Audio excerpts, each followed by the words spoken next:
নাট্যিক ধন্যবাদ দিবে হেমন্ত বৎসায় আমাৰ হেমন্ত আমাৰ আছিল ৰঙীয়া আমাৰ প্ৰগতি সংঘ হৈছিলে আৰু এইবিলাক ইয়াতে অহাবিলাক নিশ্চয় পাঠশালাৰ পিনে হ'ব আমি যাম সকলোৱে মিলি ঠিক আছে পুনৰ সকলোকে মই নমস্কাৰ জনালোঁ সেৱা জনালোঁ স্মাৰক বঁটাটো ল'বলৈ পাইছোঁ কাৰণ সেইটো মাধ্যমতো তেখেতে প্ৰতিষ্ঠা কৰি যোৱা ভ্ৰাম্যমান থিয়েটাৰৰ সেই মাধ্যমটোত মই কিছু বছৰ কাম কৰিছোঁ কিন্তু সেই কৰিবলৈ ওলাই মই তাত কিছু বিচ্যুতি হৈছিল এই কাৰণেই যে মঞ্চৰ যিটো চাইণ্টিফিক চাইডলাইনৰ কথা ক'লে দুলাল দাই এই কথাটো কিন্তু প্ৰশান্ত হাজৰিকাই থিয়েটাৰ নাযাওঁতেই মোক এবাৰ থিয়েটাৰলৈ নিবলৈ আহিছিল তেতিয়া কৈছিল যে কিন্তু চাইণ্টিফিক নহয় মঞ্চখন বহুত এংগেলৰ পৰা দেখা নাপায় অনৰসৰ মোৰ বজ্ৰপাতৰ পুলিচা বিজয় বাহিনী উৎখাত দুখ দুখ দুখ তাৰ পিছত আকৌ আৰম্ভ কৰিছোঁ নতুন যাত্ৰা এনে বহু যাত্ৰাৰ শেষ মোৰ দিন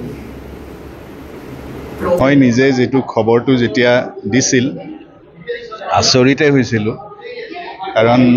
যদিও ভ্ৰাম্যমান থিয়েটাৰত কিছু বছৰ কাম কৰিছোঁ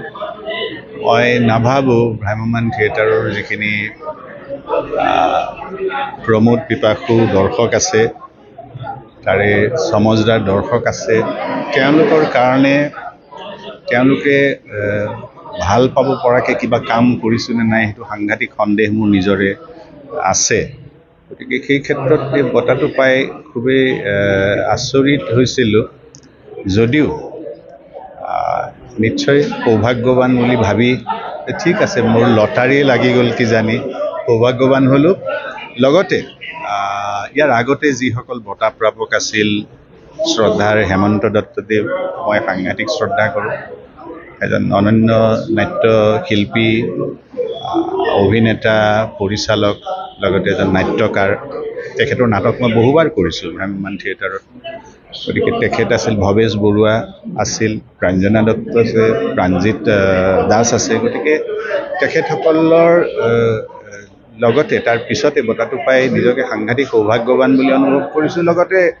অনুভৱ কৰিছোঁ যে তেখেতসকলৰ বৰঙণিৰ তুলনাত মোৰ বৰঙণি নিতান্তই ক্ষুদ্ৰ বালি সদৃশ তথাপি মই শ্ৰদ্ধাৰে তাক গ্ৰহণ কৰিছোঁ এই বঁটাটি আৰু লগতে শ্ৰদ্ধা জনাইছোঁ প্ৰণিপাত জনাইছোঁ সেইগৰাকী মহীৰুহলৈ যিয়ে ভ্ৰাম্যমান থিয়েটাৰৰ মাতটো কাটি থৈ গৈছিল সেইখন প্ৰতিষ্ঠা কৰি থৈ গৈছিল ঐচ্যুত লক্ষৰ দিবলৈ থেংক ইউ ধন্যবাদ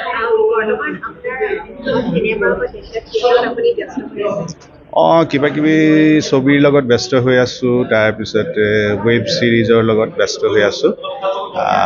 কালি পৰহি মানে এখনৰ কাম শেষ কৰিলোঁ সেইখন বীৰংগনা সাধনী এইখনৰ কাম 5 দিনমানৰ বাকী আছিল সেই কামটো শেষ হ'ল বিশ্বজিৎ বৰা তাৰে পৰিচালক তেখেতৰ কামটো শেষ কৰিলোঁ তেনেকৈ আৰু কিবা কিবি আছে আহিবলগীয়া কম সময়ত সেইবিলাক এতিয়া মঞ্চৰ এই অনুষ্ঠানটো ৰঙিয়াৰ ডিমু দুবক অঞ্চলৰ এটা অনুষ্ঠান এই মঞ্চৰ যোগেদি আমি প্ৰয়াত অচ্যুত লহকৰ ডাঙৰীয়া দেৱক প্ৰতি মৃত্যুবাৰ্ষিকীত এটা সন্মান দিয়াৰ কাৰণে আমি এটা চেষ্টা কৰি আহিছোঁ নৱম বৰ্ষ এই নৱম বৰ্ষত আমাৰ এইবাৰ বিশিষ্ট অভিনেতা তপন দাসক এই সন্মানটো দিয়া হ'ল ইয়াৰ আগত আমি 8গৰাকী ব্যক্তিক দিছোঁ গতিকে এইবাৰ আমি সকলোৱে সন্তুষ্ট যেন ভাল অভিনেতাক সমাজত বিশিষ্ট মানে তেওঁৰ পদক্ষেপ থকা আৰু বেছ চবেই ভাল পোৱা এজন অভিনেতাক আমি বঁটাটো দি